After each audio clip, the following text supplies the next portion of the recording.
Are you making a tremendous amount of sales inside your business, but you're still not making profit at the end of the month as a food business?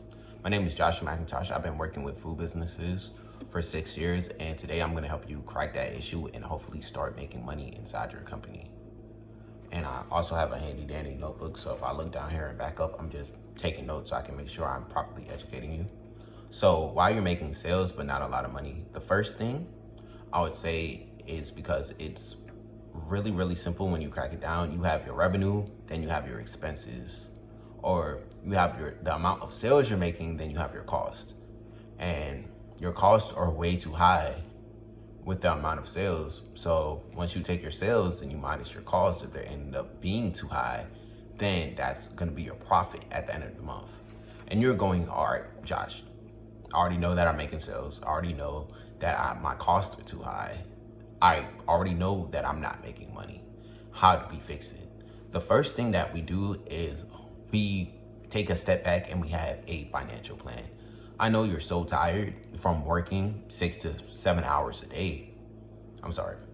6 to 7 days a week, that sometimes taking a step back to financially plan can be very draining. But if you don't put in the time to take a step back and set financial goals and set a budget at the beginning of the month, at the end of the month, all of that work is going to be for naught, because you're going to be putting in 60 to 80 hours of work weeks for the entire month.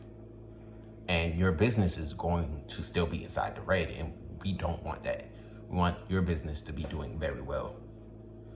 The thing you have to do after that is you have to do pretty much an expense audit, and you have to look at your business and find out what expenses do you necessarily need versus the ones that you don't need. The second thing I would do to fix this is look at the margins inside your business. Each food business has its own margins and has its own industry standard. And the thing is, when you're starting out, those industry standards are for food businesses with a couple of employees and systems. So if it's you and your family working the business, or it's you working the business by yourself, most of that money should be going to you, because you're the only person on the labor team. And it could be quite sad if you're using that money to pay for all these extra expenses and not saving it for yourself.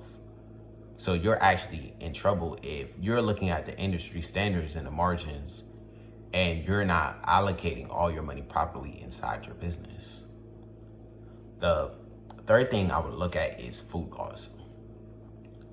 For most food businesses, most of our expenses are fixed, but the one thing that is quite changeable that can dramatically affect our bottom line is food cost. So just by tracking your food costs and tracking how much you have at the beginning of the month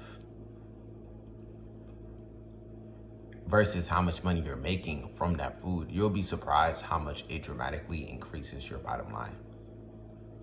The fourth thing is employee turnaround. Once you start hiring people, because you're at that level and you're making enough sales, but you want to delegate and take off some of the work, you actually have to install a culture and the correct hiring process.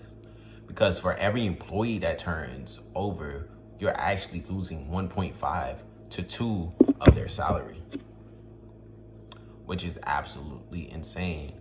But this could be all avoided if you have a correct hiring process to begin with, and you really are anal about the people you let inside your restaurant, and you have good training processes.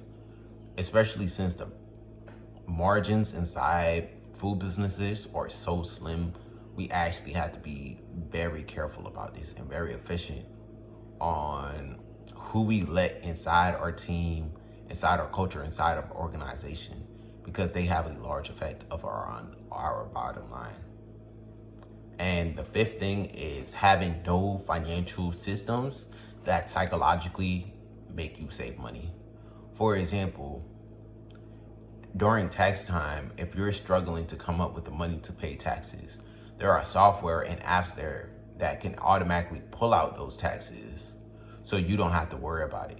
Or you can open a new bank account that can allocate some money So you don't have to think about it, and you know that you're straight during tax season.